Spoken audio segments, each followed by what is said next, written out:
Hey there, Steve Nixon here from Freejazzlessons.com. Thanks for joining me here for today's video. All right, so we've talked quite a bit in the past about different ways of playing chords and different songs and all kinds of very specific playing techniques. But now today what I want to do is I want to teach you some chord concepts that are very different than probably anything you've ever seen before in terms of building relationships and thinking about harmony in an entirely different way. I think we're gonna have a lot of fun with this lesson. All right, I'm excited to get started. Let's head over to the piano and get started learning. Thanks.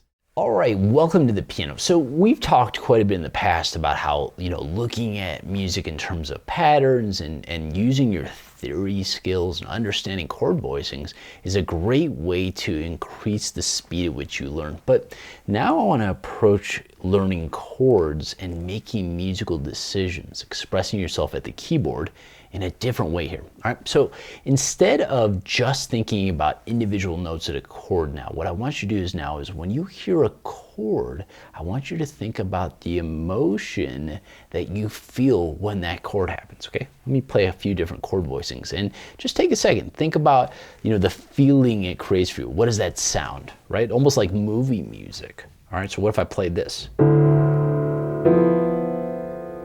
Okay? What kind of feeling does that create for you? What about this one?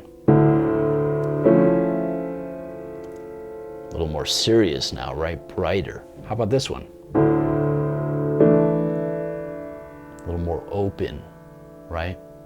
Less petulant, so to speak, right? So for me, I relate to these chords in all kinds of different ways. And this is the very, very, very cool part about this stuff is that everybody will feel and hear these chords as being slightly different because we've all had different emotional experiences.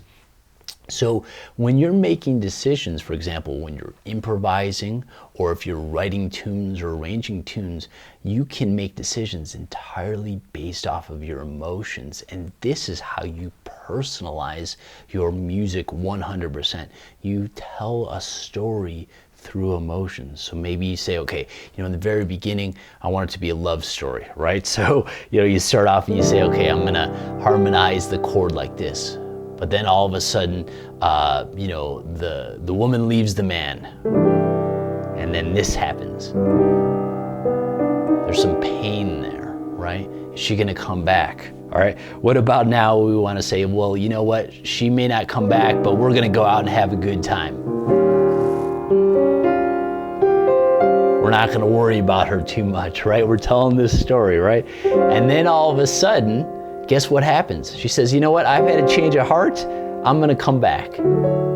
Everything is sweet again, right? So, the reason why I can just pull this off right off the top of my head here and tell this story here is, right, it's because I know how these chords sound.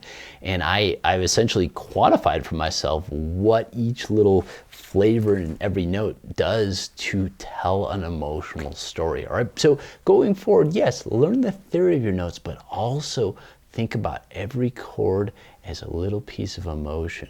And then when you're playing, you can sit down and say, I'm gonna tell a story. What kind of emotions I wanna feel? And you can guide your listener through your performance. And when you really get this down, this is how people just love how you sound at the keyboard. You're telling a story through sound.